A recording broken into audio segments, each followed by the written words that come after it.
1. The head is placed through the opening of the jacket. Pass arms between straps and life jacket. Pull straps firmly to tighten. Cross straps at the back, then bring them forward. The left of us is a place called Good Bay. That point will be some 800 metres away from shore. We'll be over about 1,000 metres of water depth. It means that we don't have to travel very far before we can encounter these deep diving sperm whales. In other parts of the world you might have to travel several hours or even weeks before you reach areas where sperm whales hang out. So we're very lucky here in Kaikoura. We only have to travel a matter of minutes before we can encounter these whales.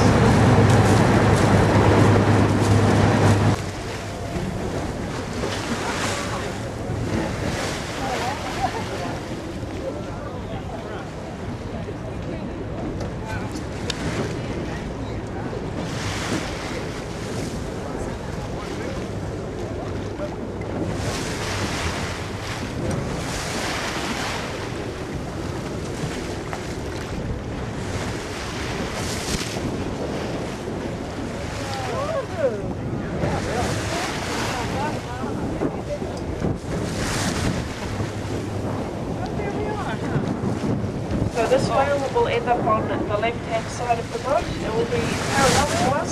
So anyone that is standing up the front of the boat, very soon you will not get a clear view. There is still plenty of space along the side, along the left along the windows. There's also a bit of space upstairs. So there's still a chance to get yourself in a good position. This whale should be on the surface for a few minutes longer. So you do have time to move, get yourself in a good position. This whale should be up for at least 10 minutes.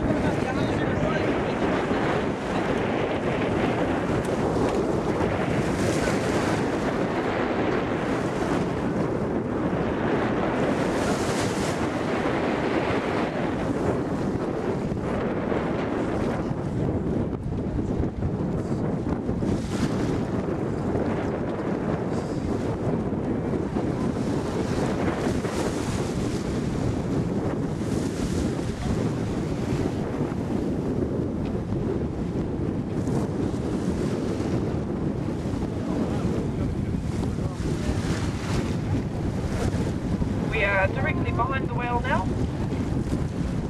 You're seeing the back of the dorsal fin there. The dorsal fin is that large prominent hump coming out of the water. The dorsal fin is right at the back of the torso. So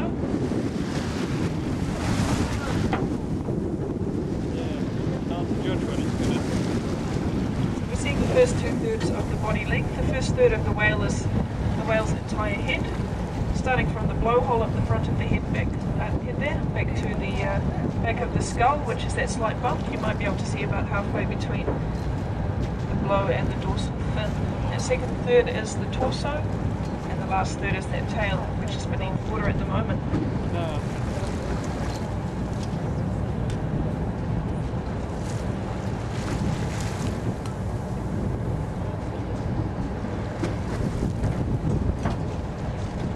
Oh, wow, that was huge.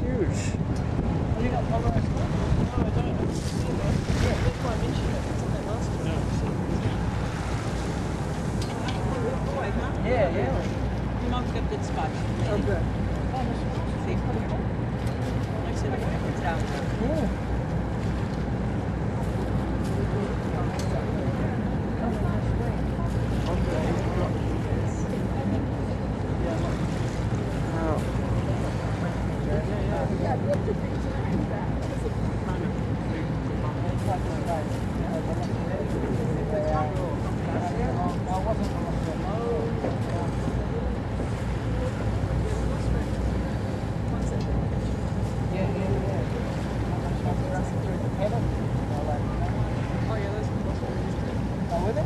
Oh yeah, they were too. Yeah. Oh, they were really never there. We're sitting behind the whale like this. You can see how wide it really is.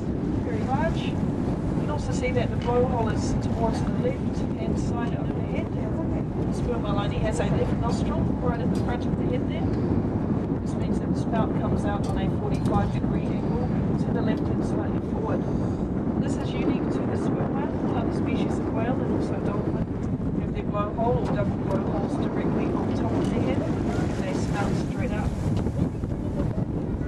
just based on the spout, the sperm whale is quite easy to identify out at sea. Even from the distance, you can tell by looking for that spout which comes out on an angle.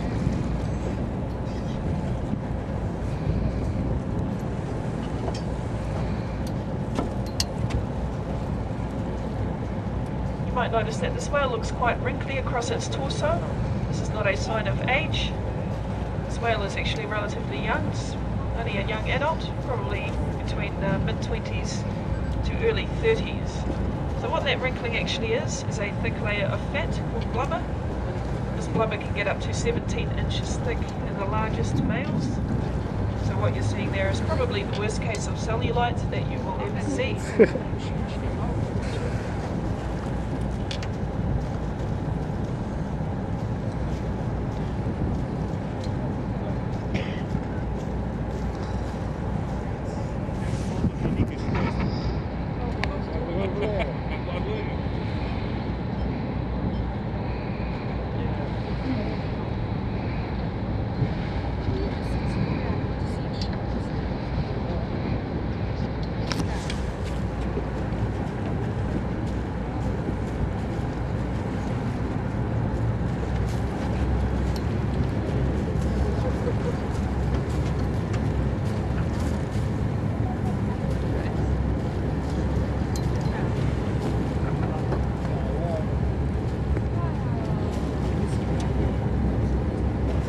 As I mentioned, the sperm whales here in Kaikoura spend an average of about 10 minutes on the surface. What they do during that time is basically rest up, get rid of poisonous gases in their bodies, such as carbon dioxide, and also re-oxygenate their body for their next deep feeding dive.